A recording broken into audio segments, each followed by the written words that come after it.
Tayo ng ulo ng salmon. Salmon head. Yan, nalinis na po. Siyempre, init tayo ng kawali. Init na siya. Lagay tayo ng oil. Lagay na tayo ng oil. Okay.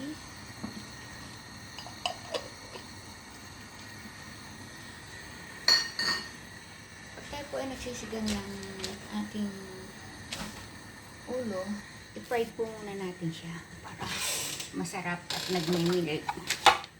Siyempre, pinch of salt. Para natin na asin. Okay.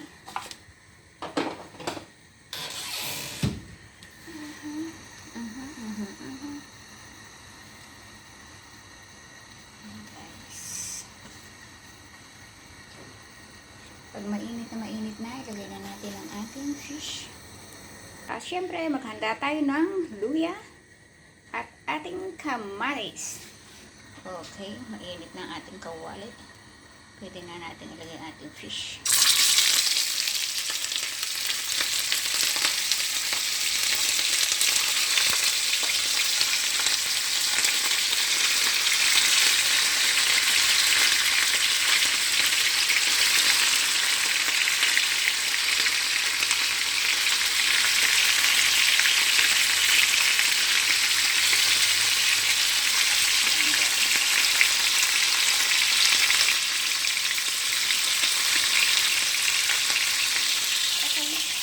Hiwa tayo ng ating kamatis.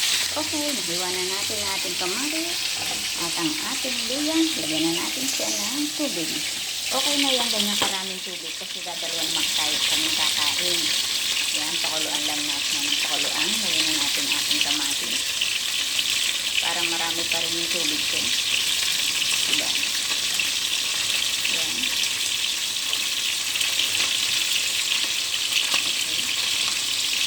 Habang niluluto natin yung isda, pinapakulo na natin ating sabaw.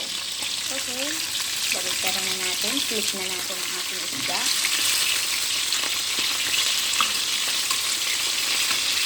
Yan. Flip na natin.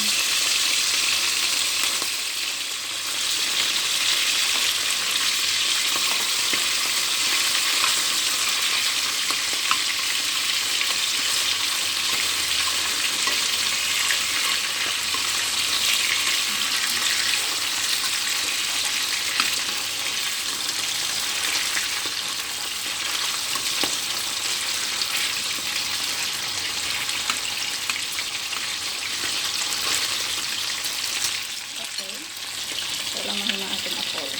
Yan guys, ito na siya. Luto na. Hintay na natin siyang kumulo.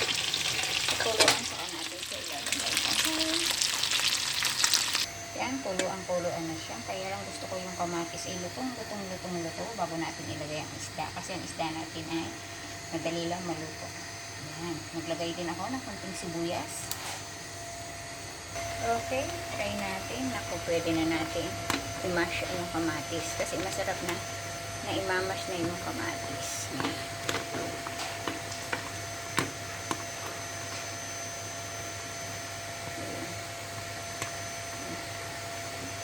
Para yung katas, malasa. Diba? Okay. Yun. Kuha na siya. Yan. Pwede na natin ilagay ang ating fish. Okay.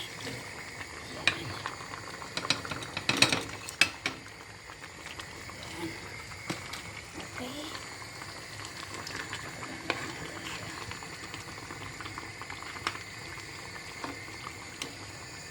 Saka natin siya lalagyan ng patis.